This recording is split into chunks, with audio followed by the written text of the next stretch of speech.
tonight, a warning for anyone looking for a locksmith. That listing in the Yellow Pages may not be what it appears. Yeah, you think you're getting a legitimate local company, but the Attorney General's office says the biggest advertiser is deceiving consumers all over Pennsylvania. Here's Team 4 investigator Paul Van Osdal. Well, Andrew and Wendy, these are the Greater Pittsburgh Super Pages, and you can check out all the listings for locksmiths, hundreds of them. Now, Team 4 went to some of these addresses, and we found a grocery store, a barber shop, and a fast food restaurant, but not a locksmith in sight. You're locked out of your house, desperate for help. So you get hold of a phone book, check the listings for locksmiths. They're in a panic mode, and they'll just probably call anybody. If you're in the North Hills, you might call 24-Hour Locksmith in Shaler. This is the address listed in the Yellow Pages, but it's actually Don Hill's house. Are you a locksmith? No. Just a couple miles away on Route 8 is Norm's Barber Shop, but according to the Yellow Pages, it's Locksmith 24-Hour. The listing for Locksmith Express in Wilkinsburg is actually Minnie's Market. The Yellow Pages say Premier Locksmith is located right here at this address on Yost Boulevard in Braddock Hills. But that's no locksmith. It's a KFC.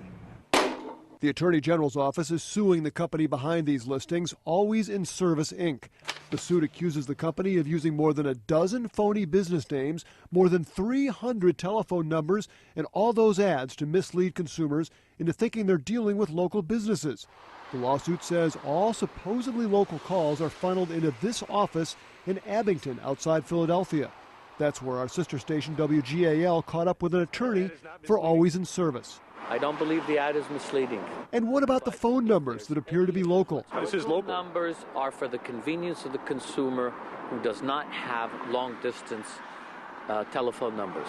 The lawsuit also accuses Always in Service of overcharging, a complaint the head of the Western PA Locksmith Association says he hears frequently. They'll say they'll come out for $19.95. Usually when they're done, it's going to cost you several hundred, if not several thousands of dollars. To get something done, it would normally cost you between $85 and $100. Many times technicians will arrive in a location. They are unable to determine via a telephone call that you made how much that call will be.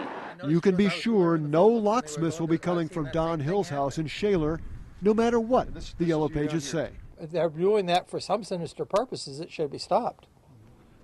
Now, we asked Super Media, the company that puts out the Yellow Pages directory, what they know about these ads. A company spokesman says the law prevents them from altering numbers given to them by phone companies, but they are working with the Attorney General's office. A Verizon spokesman says they are also doing their own investigation. So what should you look for when you're choosing a locksmith? Well, first of all, make sure the company is bonded and registered with the State Attorney General's office, and you can also check with the Western Pennsylvania Locksmith Association.